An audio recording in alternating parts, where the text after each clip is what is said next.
पहुंच रहे हैं, यानी एक पंथ से अब दो काज किए जा रहे हैं। देखिए रिपोर्ट।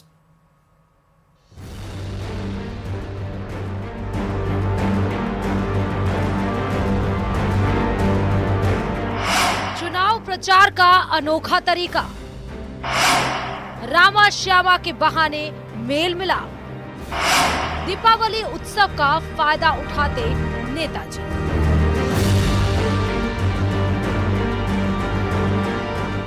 प्रदेश में विधानसभा चुनाव है, ऐसे में जनता के बीच पहुंचने का कोई भी मौका नेताजी गंवाना नहीं चाहते। ऐसे में दीपावली के अलग दिन बनाए जाने वाले रामा श्यामा उत्सव को भी नेताजी भुनाने में लगे हैं।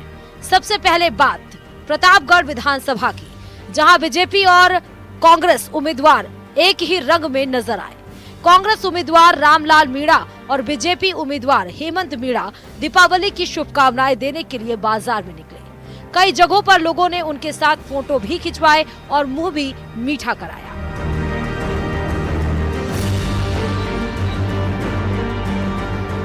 सिविल लाइन से कांग्रेस प्रत्याशी प्रताप सिंह खाचरियावास भी दिखे। इस दौरान खाचरियावास ने जनता से काम के आधार पर वोटरों को वोट करना चाहा। मैं एक सुबह मीटिंग थी यहाँ, वो मीटिंग इन्होंने हमारे साथियों ने रखी थी, बड़ी मीटिंग थी। वहाँ मुझे उम्मीद नहीं थी कि इतने लोग इकट्ठे हो जाएंगे, लेकिन पहली बार मैंने देखा है कि काफी लोग ऐसे मिल रहे हैं जो काम पर साथ आ रहे हैं। क्योंकि इस एरिया में, उस एरिया में उधर सीवरेज तक नहीं थी, क्योंकि पहले सीवरेज का लेवल नहीं मिल रहा था। अब की बार हमने सीवरेज डाल के नई सड़कें बनाकर पूरा एरिया डेवलप कर दिया। यहाँ पे आप आए होंगे, एक पुलिया है, उसको चौड़ा किया गया क्योंकि जाम लगता था। हम मेट्रो लाए, हम अजमेर रोड पे एलिवेटेड रोड लाए, भारत जोड़ो सेतु लाए, अभी हाई टेंशन लाइन हट रही है। और हाई टेंशन लाइन का एक तो 50 करोड़ की लागत से हट रही है, एक हमने नया टेंडर किया 112 करोड़ का, जिसमें पूरे सिविल लाइन की हाई टेंशन लाइन हम हटाने जा रहे हैं। कांग्रेस और बीजेपी से वोटर की, मेरी ड्यूटी तो मैं कार्यकर्ता हूं कांग्रेस के प्रति है, देश के प्रति सबसे पहले।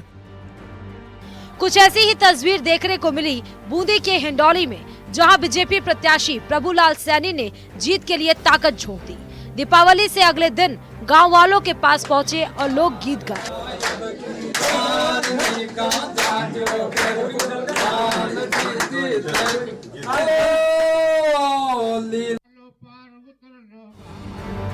बात करते हैं झुंझुनू विधानसभा से निर्दलीय उम्मीदवार राजेंद्र भांबू की, जिन्होंने बाकरा से जनसंपर्क अभियान शुरू किया।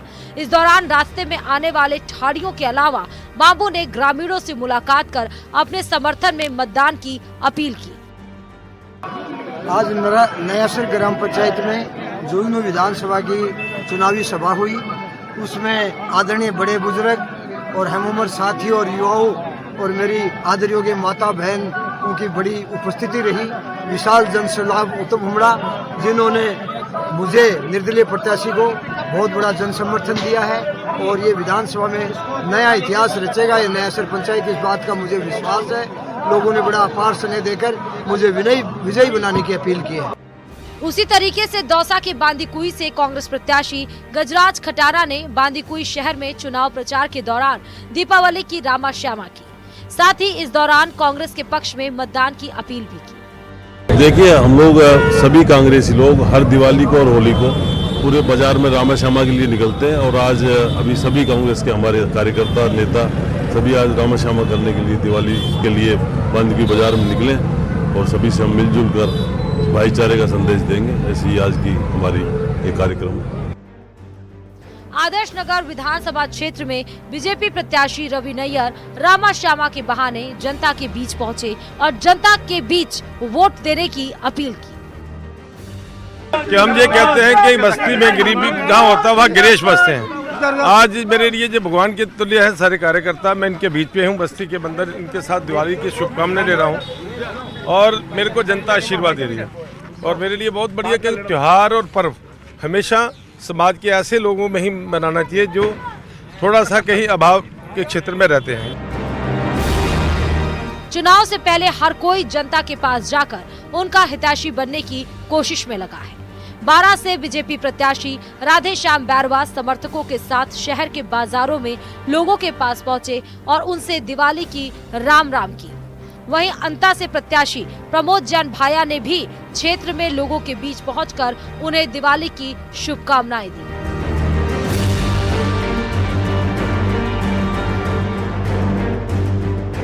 रामा श्यामा के बहाने कांग्रेस प्रत्याशी पुष्पेंद्र भारद्वाज भी कार्यकर्ताओं के बीच पहुंचे और उन्हें दीपावली की शुभकामनाएं दी।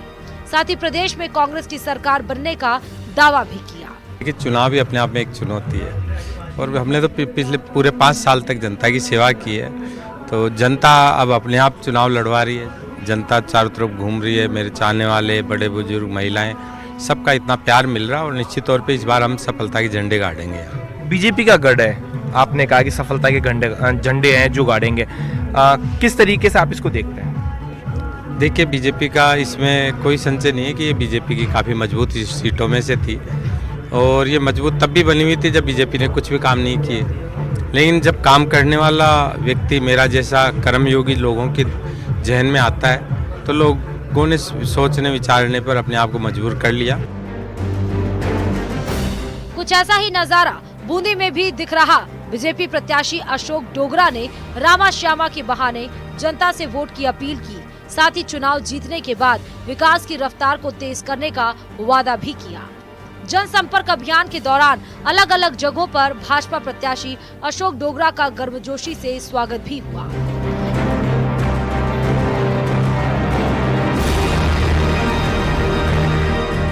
बीजेपी समेत अलग अलग दल के उम्मीदवार व्यक्तिगत स्तर पर मतदाताओं से जुड़ने के लिए दिवाली के शुभ रामा श्यामा उत्सव का लाभ उठा रहे हैं। अब इस कसरत का फायदा होगा या नहीं, ये चुनाव के नतीजों से साफ होगा। Bureau report, news 18 Rajasthan.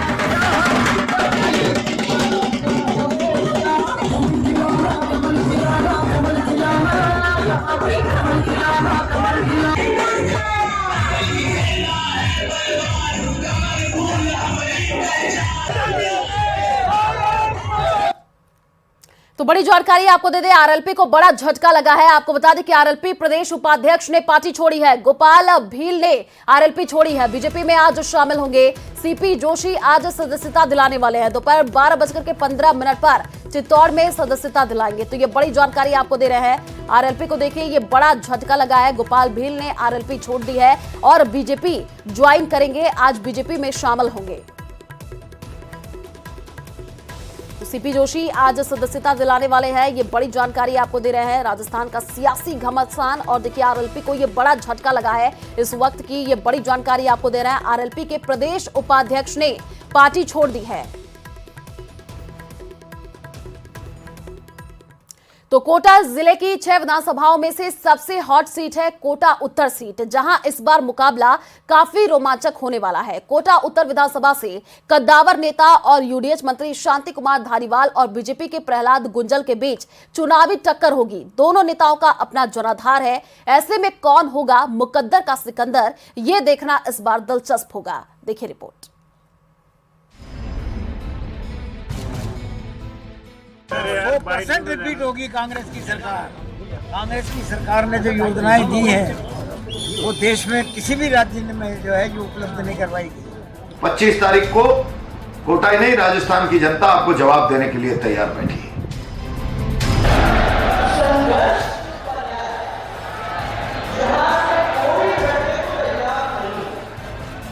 जब तक नतीजे नहीं आते हैं तब तक नेताओं के बीच इस तरीके की बयानबाजी होना लाजमी है।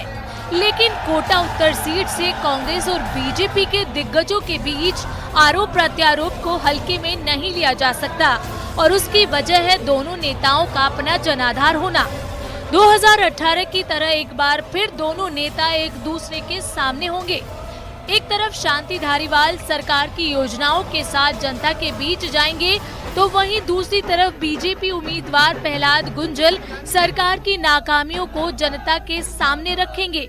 यानी कहा जा सकता है कि कोटा उत्तर सीट पर दो दिग्गजों के बीच बिग फाइट होने वाली है। 2018 के चुनाव में जहां शांति धारीवाल प्रहलाद गुंजल को पटखनी देने में कामयाब हो गए थे, वहीं इससे पहले 2013 के चुनाव में प्रहलाद गुंजल ने जीत का स्वाद चखा था। अब एक बार फिर दोनों आमने सामने हैं। शांति धारीवाल को भरोसा है कि प्रदेश में एक बार फिर कांग्रेस की सरकार बनने जा रही है, जबकि बीजेपी को भरोसा है कि सरकार का वक्त पूरा हो चुका है। 100% रिपीट होगी कांग्रेस की सरकार।